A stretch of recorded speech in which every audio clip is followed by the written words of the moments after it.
This program contains true stories of rescues. All of the 911 calls you will hear are real. Whenever possible, the actual people involved have helped us reconstruct the events as they happened.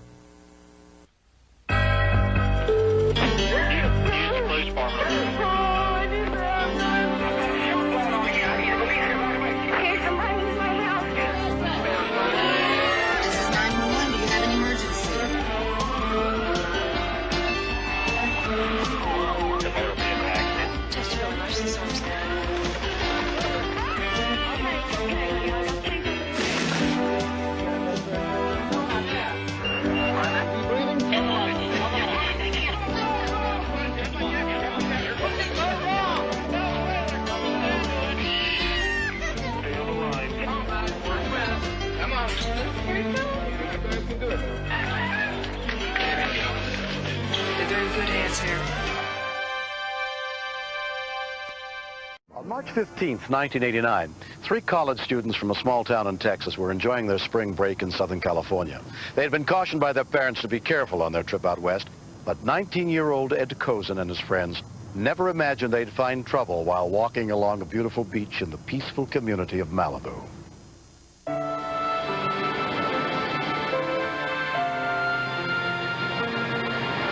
Jody and Jeff and me, we were very, very close. In very few lifetimes, they're close as friendship as we have. We're like brothers. Let's go for a swim, guys. No way. On that water. Hey, what do you guys think about this? We're on the beach, and we see this cliff, and it's incredible. And we decide it's there, let's climb it. Watch the sand on your feet. Ed went up first. He's a very, very lanky and strong person. And then I went up because Jody had decided that because I was shorter than he was and he was stronger than myself, he would stay behind to make sure I didn't fall.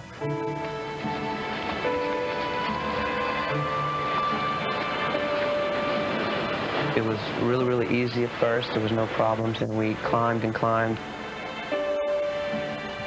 About halfway up, we saw that it was getting very, very, very steep. Very steep. I personally, myself, started getting a little bit scared, and I'm sure the others did too, but we were men, you know. And Ciao, Jody. we wanted to prove to each other that we can make it up the hill. Hey, hey, hey, hey. Oh. You okay, Jody? I make it all the way up to the top, and Jeff wanted to take a picture of Jody. So I went to the other side to look at the view. Hey, Jody, smile! I looked back down at Jody, and Jody had absolutely no fear. He seemed very, very in control of the situation.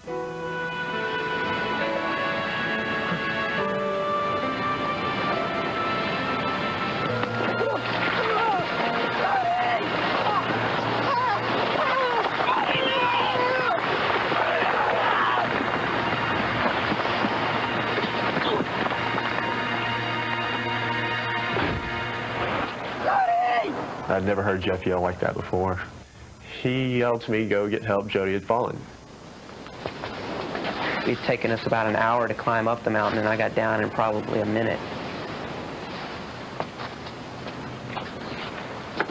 I ran over to him, and I realized that he was going to be in serious trouble.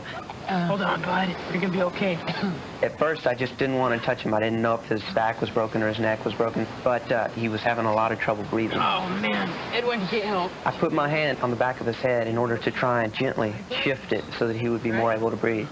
When I did so, my whole hand collapsed into his head. My fingers were actually in his brains. Ed found lifeguard Bob Ingersoll, who happened to be patrolling the beach just a few hundred yards away. As I came upon him, I could hear his breath was occluded. It was very raspy. The way he was breathing, it was possible he had internal injuries. His condition was one of the worst that I'd seen. He needed to be taken to the hospital immediately. There was no time to waste.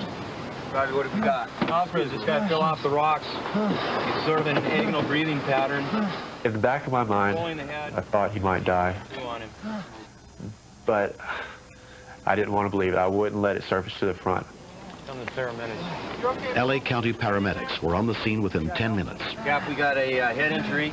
I've never realized how much Jody meant to me. I never realized how much I loved him. I never realized what friends actually meant until the medic basically said, this kid's probably going to die.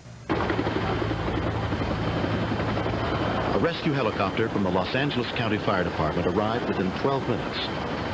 Among those on board was paramedic Robert Fuller. The best location for us at that point was some distance from the patient. Sorry, paramedics! We knew that we had a situation that we referred to as a scoop and run. Okay, guys, what do you got? This guy, he was broken up. And that meant that as soon as we could get the patient secured, we were going to begin rapid transport.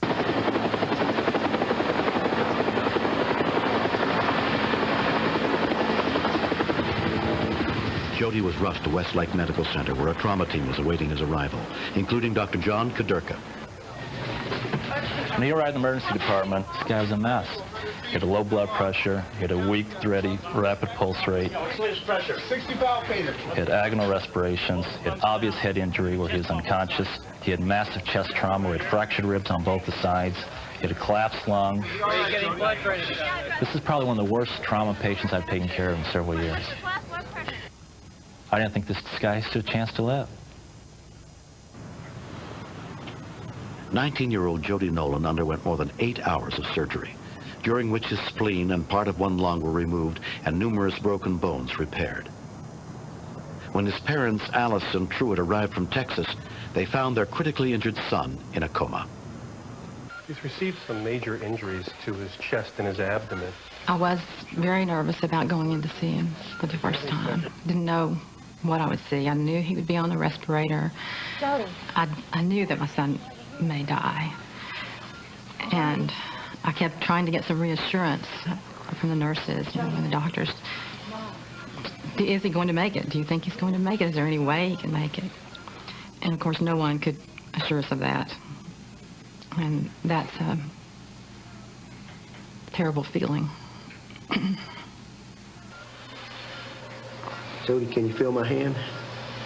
Squeeze it if you do.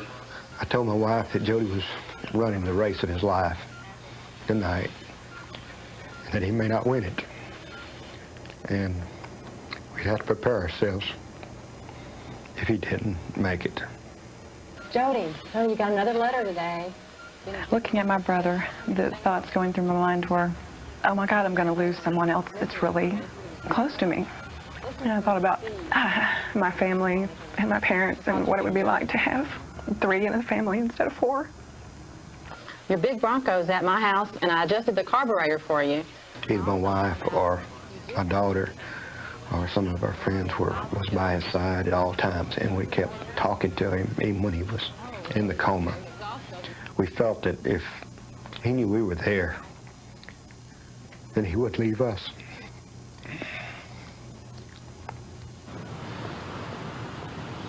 The first time I really remember him starting to come out of the coma was a very exciting moment. Can you hear me, Jody? Squeeze me. This was almost 3 weeks into it, and it was like there's a light at the end of the tunnel.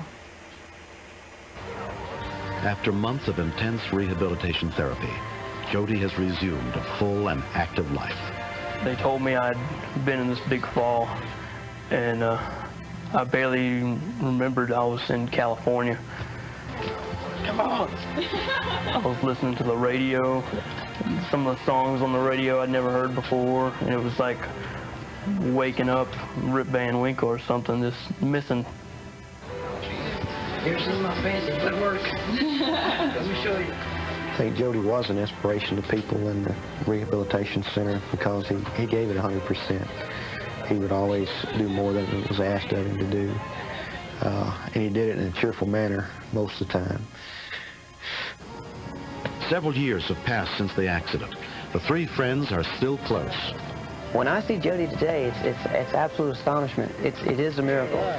I don't think that there's anything wrong with him now. In fact, before I'd always thought, you know, he had something lacking up there, but no, there's nothing wrong with him now. Absolutely nothing. In fact, he's more mentally aware now than I've ever seen him. is. There it is. What? There it is. I think it's a miracle to see him today accomplishing things that I thought would never be possible. Come on now. Go. I thought he'd be lucky to tie his shoes. Come on, baby. When I think about all the people that helped me down the line, and there was a lot of people, I'd like to go and, hug and kiss every one of them and say thanks. I can't repay you, but anytime you need me, I'll be there for you.